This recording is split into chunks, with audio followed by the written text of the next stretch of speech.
Hello friends, வணக்கம் and welcome to Tarun Food Court. இந்த வீடியோல chow chutney எப்படி செய்யறதுன்னு பார்க்கலாம். இந்த சட்னி இட்லி, தோசை, சப்பாத்திக்கலாம் ரொம்ப சூப்பரா இருக்கும். செய்யறதும் ரொம்ப சிம்பிள் தான். வாங்க எப்படி செய்யறதுன்னு பார்க்கலாம். ஃபர்ஸ்ட் தேவையான அளவுக்கு chow எடுத்துக்கலாம். இத சில இடங்கள்ல மேரக்கான் கூட சொல்லுவாங்க. இந்த காய் ஹெல்த்துக்கு ரொம்பவே நல்லது. இந்த காய் ரொம்ப எலசா இருந்துச்சுனா தோலோடவே சின்ன சின்ன பீசஸா கட் பண்ணிக்கோங்க. ரொம்ப முத்தலா இருந்துச்சுனா தோல் சீவிட்டு சின்ன சின்ன பீசஸா கட் பண்ணி ரெடியா வச்சுக்கோங்க. அடுத்து ஒரு கடாயில 1 டேபிள்ஸ்பூன் அளவுக்கு ஆயில் சேர்த்துக்கிறேன். ஆயில் நல்லா சூடானதுக்கு அப்புறமா 1 டீஸ்பூன் போல உளுத்தம் பருப்பு, 1 டீஸ்பூன் கடலை பருப்பு சேர்த்துக்கிறேன். கூடவே காரத்துக்காக 3 வரமிளகாய். இதெல்லாத்தையும் சேர்த்துட்டு மீடியம் ஃப்ளேம்ல வச்சு கடலை பருப்பு, உளுத்தம் பருப்பு பொன்னிறம் ஆற வரைக்கும் வதக்கி எடுத்துக்கலாம். இப்போ நல்லா கலர் சேஞ்ச் ஆயிருச்சு.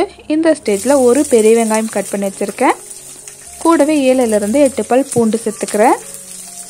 அடுத்ததா 2 கொத்து கருவேப்பிலை. இதெல்லாத்தையும் சேர்த்துட்டு நல்லா வதக்கிடலாம்.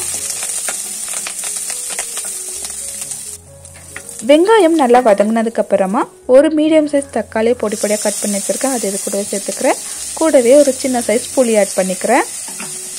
இது ரெண்டுமே ஆட் பண்ணதுக்கு அப்புறமா நல்லா வதக்கிக்கலாம். தக்காளி நல்லா குக் ஆகி வரட்டும். இப்போ தக்காளி நல்லா வெந்துருச்சு. இந்த ஸ்டேஜில் 1 கப் அளவுக்கு காய் சேர்த்துக்கிறேன். தோல் சீவிட்டு இந்த சைஸில் கட் பண்ணி வச்சுருக்கேன். கூடவே 1 டீஸ்பூன் அளவுக்கு உப்பு சேர்த்துக்கிறேன்.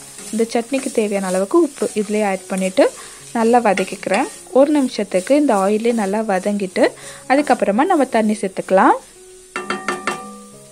அடுத்ததாக இந்த காய் குக் ஆகிறதுக்கு ஒரு 1/4 கப் போல் தண்ணி சேர்த்துக்கிறேன். அதிகமான அளவுக்கு தண்ணி ஆட் பண்ணுன்ற அவசியம் இல்லைங்க. இந்த காய் ஆல்ரெடி நீர் காய் தான் இல்லைங்களா, அதனால கொஞ்சம் போல் தண்ணி சேர்த்தாவே நல்லா குக் ஆகி வந்துடும். சட்னின்றதுனால அதிகமான அளவு தண்ணி சேர்த்துட்டிங்கன்னா அந்த அளவுக்கு நல்லா இருக்காது. தேவைப்பட்டாலும் இன்னும் ஒரு 1/4 கிளாஸ் போல் கூட தண்ணி சேர்த்துக்கோங்க. இப்போ க்ளோஸ் பண்ணிவிட்டு நல்லா குக் பண்ணி எடுத்துக்கிறேன்.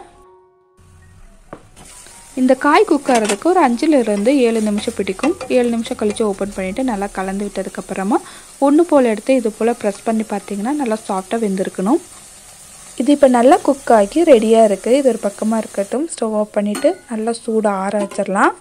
சூடு ஆறினதுக்கப்புறமா ஒரு மிக்ஸி ஜாரில் சேர்த்துட்டு தேவையான அளவுக்கு தண்ணி சேர்த்து சட்னி பதத்துக்கு அரைச்சி எடுத்துகிட்டு வந்துக்கலாம். இப்போ சட்னியும் அரைச்சி எடுத்துகிட்டு வந்தாச்சு. இது ஒரு பவுலுக்கு மாற்றிக்கிறேன். ஒரு பவுலுக்கு சேர்த்ததுக்கப்புறமா இந்த சட்னிக்கு தேவையான தாளிப்பு சேர்த்துக்கலாம். 1 டீஸ்பூன் அளவுக்கு ஆயில் சுட வச்சதுக்கப்புறமா கடுகு, உளுத்தம் பருப்பு, கருவேப்பிலை, வரமிளகாய் சேர்த்துட்டு நல்லா தாளிச்சிட்டு இதில் நான் சேர்த்துக்கிறேன். அவ்வளோதான், ரொம்ப டேஸ்டியான ஹெல்த்தியான சட்னி ரெடி ஆயிருச்சு. உங்கள் வீட்டில் கண்டிப்பாக இந்த காய் இருந்துச்சுன்னா ஒரு முறை இதே மாதிரி ட்ரை பண்ணிவிட்டு எப்படி வந்துருந்ததுன்னு கமெண்டில் சொல்லுங்கள். இந்த வீடியோ உங்களுக்கு யூஸ்ஃபுல்லாக இருந்திருக்கும் நான் நம்புகிறேன். பிடிச்சிருந்துச்சுன்னா சேனலை லைக் அண்ட் சப்ஸ்கிரைப் பண்ணிக்கோங்க. வேறொரு இன்ட்ரெஸ்டிங்கான ரெசிபியுடன் உங்களை சந்திக்கிறேன். அது வரைக்கும் பாய் ஃப்ரெண்ட்ஸ்.